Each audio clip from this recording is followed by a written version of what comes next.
Deus. Abrindo as nossas Bíblias,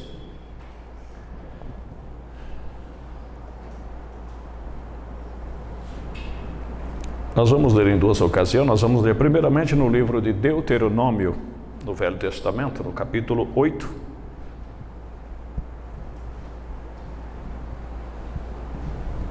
Do verso 11 a seguir. Depois nós vamos também ler no livro de 1 Samuel. Deuteronômio capítulo 8, verso 11 a seguir.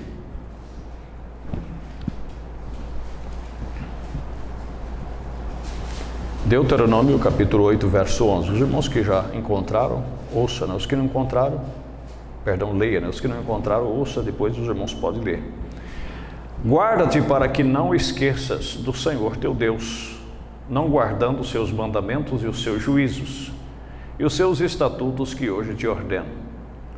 Para que porventura, havendo tu comido e estando farto, e havendo edificado boas casas e habitando-as, e se tiverem aumentado as tuas vacas e as tuas ovelhas, e se acrescentar a prata e o ouro, e se multiplicar tudo quanto tens, se não eleve o teu coração, e se esqueça do Senhor teu Deus, que te tirou da terra do Egito, da casa da servidão, que te guiou por aquele grande e terrível deserto de serpentes ardentes, e de escorpiões, e de secura, em que não havia água, e tirou água para ti da rocha do Seixal, que no deserto te sustentou com maná, que teus pais não conheceram, para te humilhar e para te provar, e para no teu fim te fazer o bem. Amém? Agora nós vamos aqui para o primeiro livro de Samuel, no capítulo 13, do verso 8 a seguir. E esperou 7 dias, até o tempo em que Samuel determinara, não vindo, porém, Samuel a Gilgal. O povo se espalhava dele. Então disse Saul: trazei-me aqui um holocausto e oferta pacífica, e ofereceu o holocausto. E sucedeu que, acabando ele de oferecer o holocausto, eis que Samuel chegou, e Saul lhe saiu ao encontro para o saudar. Então disse Samuel: que fizeste? Disse Saul: porquanto via que o povo se espalhava de mim, e tu não vinhas nos dias aprazidos, e os filisteus já se tinham ajuntado em Miquimás. Eu disse: agora de certo os filisteus, agora descerão os filisteus sobre mim a Gilgal, e ainda a face do Senhor não orei, e forcei-me e ofereci o holocausto. Então disse Samuel a Saul: agistes neciamente, e não guardastes o mandamento do Senhor teu Deus, que o Senhor teu Deus te ordenou, porque agora o Senhor teria confirmado o teu reino sobre Israel para sempre. Que o Senhor acrescente bênçãos à nossa meditação. Podem se assentar. Acho que está zoando um pouquinho, né? Só voltar um pouquinho, né? Aquela hora estava bem. Graças a Deus. Meus irmãos, eu vinha no caminho pensando sobre o que Deus teria para nós nesta noite, e lembrei de algo que eu já tinha meditado, e me desceu forte no coração. Eu disse: não, eu creio que é isso que Deus quer que nós venhamos meditar nesta noite. Eu vinha falando para os irmãos que daqui, se Deus permitir viver eu ver tempo, daqui 4 anos, vai completar 30 anos, né, que eu estou no ofício, e circulando de um lado para o outro, e ministrando em rádio e pregações. E eu me pus a pensar, uma das perguntas que eu sempre ouvi, ou as indagações que eu mais ouvi, são esta: pastor, para mim parece que nada dá certo. E por que não dizer que, numa época da minha vida, eu cheguei a ter essa concepção, que parece que para mim nada dava certo. Mas é o maior erro que nós cometemos, de às vezes nós afirmar que para nós nada dá certo. Isso é algo que você cria na sua mente e o diabo, ele termina como diziam os antigos, te judiando naquilo, né? Ele costuma, vamos dizer assim, te perturbar com aquilo. A questão é que na maioria das vezes nós não conseguimos esperar o tempo suficiente que Deus estabeleceu para aquilo, porque para todas as coisas há um tempo estabelecido. E quando nós não esperamos esse tempo, então parece que as coisas não deu certo, mas não é que não deu certo, ia dar certo. Porque desde que nós aceitamos a Cristo em nossas almas e tomamos Ele como Senhor de nossas vidas, todas as demais coisas, Romanos 8, 28, tem que concorrer para o nosso bem. Não tem como nada dar errado. Não é? Porque o que nós fizemos, nós renunciamos a nós mesmos, como está lá em Mateus 16, e também no Salmo 37, entregamos o nosso caminho ao Senhor. E agora o que nós devemos fazer é confiar, porque o demais Ele fará. Mas acontece que Ele começa a fazer, Ele começa a realizar. Só que aí Ele ama nos provar. E muitas vezes, quando nós somos um pouquinho altivo, um pouco prepotente, um pouquinho arrogante, Ele costuma também nos humilhar. Como os irmãos viram na leitura aqui, Deus guiou eles por aquele deserto, enviou um maná que eles não conheciam, não é? Que há um ponto que eles chegaram a se enfadar e dizer: a nossa alma está enfadada desse pão tão vil, porque todo dia tinha que comer aquela mesma coisinha. E disse que ela era como um pequeno grão de coentro, né? Daquele coentro, o coentro que nós conhecemos, quando ele dá semente, ele dá uma bolinha. Ele disse que o maná era semelhante àquelas bolinhas, como a semente de coentro. E as mulheres moíam no moinho, aqueles moinhos que elas tinham de moer, que era semelhante a esse de um que nós moíamos o café antigamente. E ali, quando eles faziam aquele tipo daquela farinha, eles faziam um bolo, faziam coisas para comer, e o sabor daquilo era como bolacha de mel. Não era um sabor tão ruim, né? Mas todo dia, eles se enfadaram. Eles já não aguentavam mais aquilo, e Deus fazia aquilo, diz a Bíblia que nós vimos aqui, para humilhar eles. Para humilhar. E por que não dizer que Deus, como nós já meditamos em outras ocasiões, talvez você fale assim: nossa, mas aquela mulher é tão humilde, aquele homem é tão humilde, mas para ele ser humilde, para ela ser humilde, ele teve que ser humilhado. Porque eu quero que os irmãos entendam, se nós somos filhos de Deus, nós somos educados. Deus nos educa, Deus nos disciplina, e aquela disciplina fica. Estão compreendendo? Ele molda em nós um caráter. Então, como nós vamos ver aqui, se somos bastardos, ou seja, se somos ilegítimos, pelo contrário, quando Deus nos educa e nos disciplina, nós se tornamos revoltados.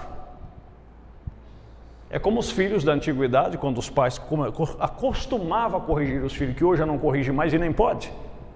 Então tem muitos filhos que é revoltado, disse: aquele homem misericórdia, aquele homem era um carrasco, aquela mulher era uma carrasca, mas ele esquece que foi ele sendo um carrasco que fez o que ele é. Porque eu digo para os irmãos, foi a salvação desta geração da agora, foi esse povo que viveu nessa época onde os pais eram rígidos. Porque o de hoje só Deus para tomar conta. Não é verdade? Então, Deus fez estas coisas para humilhar. Agora, Deus ele segura, porque Ele ama provar nós. Como nós vimos aqui, Saul, Deus iria estabelecer o reino dele naquele dia. Mas Samuel estabeleceu e disse para eles: olha, no tempo apontado assim, assim, assim, você espera que eu vou lá para oferecer o sacrifício da guerra, para vocês poderem lutar, e Deus será com vocês. Mas aí, irmãos, vocês sabem como é que é. A prova vem. A prova vem. E quando a prova veio, ele não conseguiu suportar. Né? Os filisteus se alvoroçaram, vieram contra ele, e ele olhando para o caminho para ver se Samuel vinha logo para oferecer essa oferta, para poder o povo guerrear, e parece que Samuel tinha atrasado. não veio naquele dia marcado e as horas estavam passando. E ele disse: me traz o sacrifício aí, eu mesmo vou oferecer. Se ele não vem, eu mesmo ofereço. Ali foi o seu erro. A Bíblia diz que ele operou neciamente. E às vezes, quando nós esperamos Deus, Deus não consegue, parece que Deus não quer fazer e nós mesmos vamos fazer. Ó, quer saber de uma coisa? Eu vou mostrar para vocês o que eu vou fazer com essa situação. Eu vou resolver isso. Eu vou acabar com essa história de uma vez por toda. E aí você vai e age. E quando você age, Deus não pode agir. Porque diz a carta aos Filipenses que o querer e o efetuar pertence a Ele. É Ele que quer fazer. É Ele que quer realizar. Amém? Mas aí nós vamos e nos precipitamos porque somos provados. E Saul, quando viu o povo fugindo, o soldado de Israel fugindo e os filisteus chegando, ele disse: o que me resta fazer agora? Ou eu ofereço esse sacrifício, o povo vai tudo embora, os filisteus vêm sobre mim. Mas aí cadê a fé dele para crer que Deus era com ele? E que deveria esperar. Se ele tivesse aguentado e esperado, Samuel chegaria e oferecia o sacrifício, e naquele dia o reino seria confirmado para ele. Mas quando ele se ofereceu, ele se adiantou e se ofereceu, Samuel disse: olha, e hoje mesmo Deus tirou o reino da tua mão e deu alguém que é mais especial do que você. Por isso que a Bíblia diz: guarde o que tem para que ninguém te tome. Que Deus nos ajude, irmãos. Que nós sejamos provado e aprovado, né? Então, são estas coisas, porque Deus, meus irmãos, Ele não nos desampara. A Bíblia diz que às vezes parece até tardio, mas não é tardio. Ele vem na hora certa. Você já imaginou se Daniel tivesse aceitado a afronta daqueles homens e negado de orar a Deus? Ele teria escapado da cova dos leões, mas a história hoje poderia ser diferente. Agora, por que Deus não livrou ele da cova? Por que Deus não fez com que aqueles homens não vissem ele orando? Deus, irmãos, não livrou ele da cova, mas Deus estava com ele lá na cova. E às vezes Deus não quer te livrar de um problema, Ele quer estar junto com você naquele problema. Ele quer provar para você que Ele é Deus acima de qualquer problema. Mas nós não, nós queremos livramento. Você já pensou se os 3 jovens hebreus tivessem se dobrado diante daquela imagem e adorado aquela imagem? Eles tinham se livrado da fornalha, mas eles não tinham passeado com Deus lá dentro. Agora, Deus não livrou eles da fornalha, mas Deus estava lá dentro esperando por eles.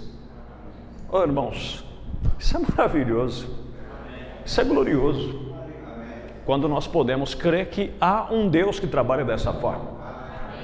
Mas nós queremos que Ele haja do jeito que nós achamos que tem que agir, e aí nós dissemos assim: irmão, para mim nada dá certo, porque o que acontece? Nós oramos, nós pedimos algo para Deus e nós queremos que Deus realize no outro dia, sem nós sequer dar um arranhãozinho, sem sequer sofrer nada, sem sequer passar por nada. Não, meus irmãos, Ele deixa você ir à luta, né? Ele poderia ter dado um infarte no Golias antes do Golias já chegasse em Davi, mas Ele não deu.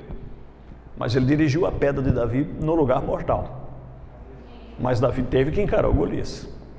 E nós temos que encarar os nossos problemas, mas nós temos que saber que Deus vai nos ajudar a resolvê-los. Amém? Aqui na mensagem Elias e a comida oferecida, 47, o mensageiro diz assim: Deus prova você. Todos os filhos que vêm a Deus devem ser primeiro provados, disciplinados, para ver se Ele pode suportar a disciplina.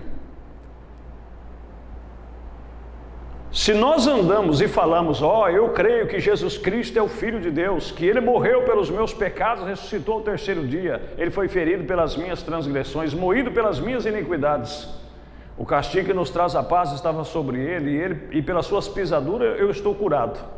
Quando você diz isto como uma confissão, todos os seus pecados e as suas iniquidades e as suas habilidades e tudo que você tem, deixa no altar. Então aí, não tendo nada em seus braços, Satanás vai jogar todo o dardo que ele puder sobre você.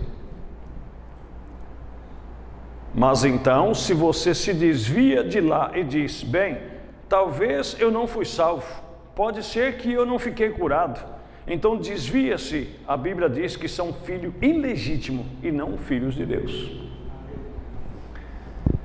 Agora lembra-se, quando você, diz o profeta, você deixa ali no altar todos os seus pecados, todo o seu temor, e você confessa que Cristo é tudo para você, como eu disse no início, Ele é o Senhor da sua vida, não é que dali agora em diante vai ser um mar de rosa. Satanás virá contra você, mas eu estarei convosco todos os dias até a consumação dos séculos. Nós temos que crer nisso, irmãos. Nós temos que confiar nisso. Deus testa cada filho de Abraão como Ele fez com Abraão, porque nós somos semente de Abraão. Estamos mortos em Cristo, nós somos semente de Abraão e somos herdeiros de acordo com uma promessa. A semente de Abraão, esse é o espírito que Abraão tinha. Ele tinha a promessa dada e o nosso pai confiou em Deus e levou a promessa, uma impossibilidade, e segurou nela por 25 anos antes que fosse manifestada, se fortificando todo o tempo. A sua semente é justamente como o pai. Se nós somos semente de Abraão pela fé, diz o profeta, nós também temos que sustentar até o final. Se nós fôssemos aqui para o livro de Apocalipse, nas eras onde o povo de Deus foi bastante provado,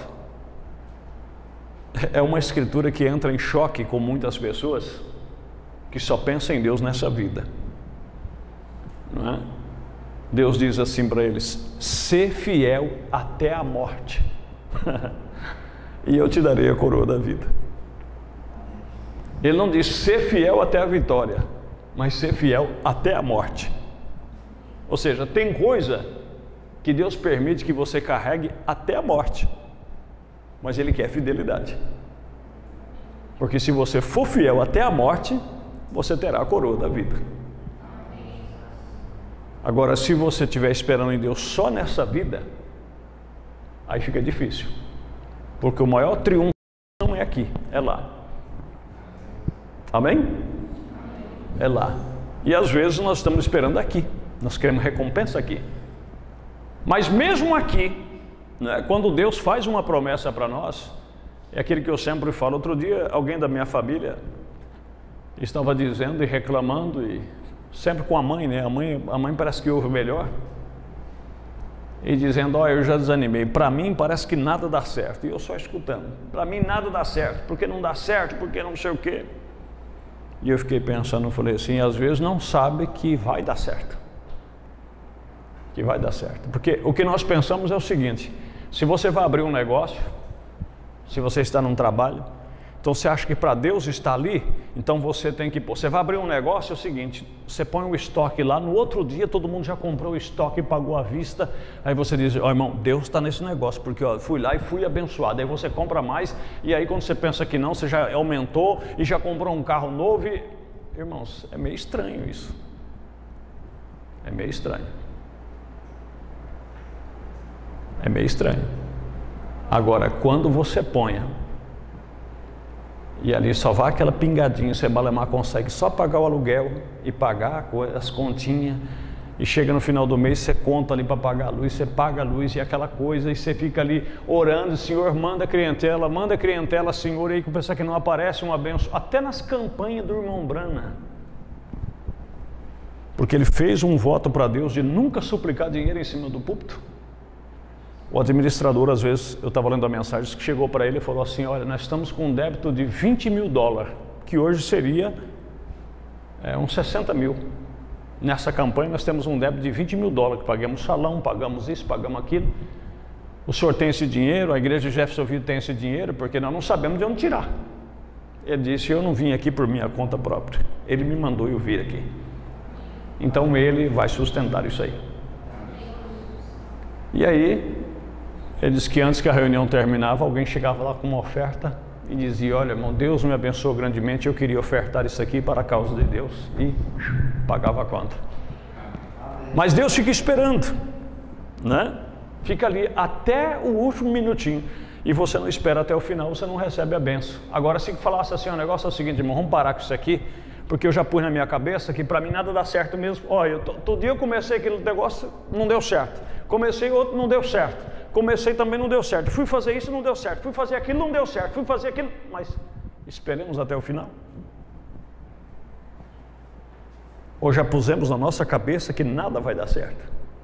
E aí começamos, e antes que, como diz o jogo de futebol, antes que o apito final deu, talvez está no acréscimo, e quem sabe no acréscimo é que sairia a vitória.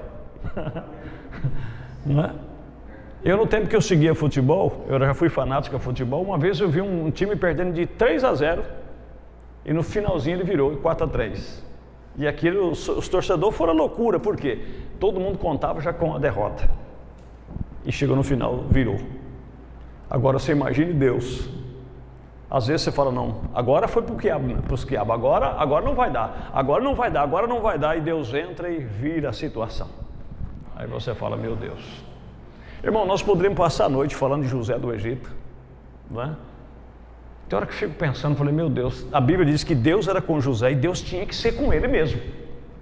Porque se Deus não fosse, irmão, tem por coisa menor, muitas pessoas aí já pôs corda no pescoço.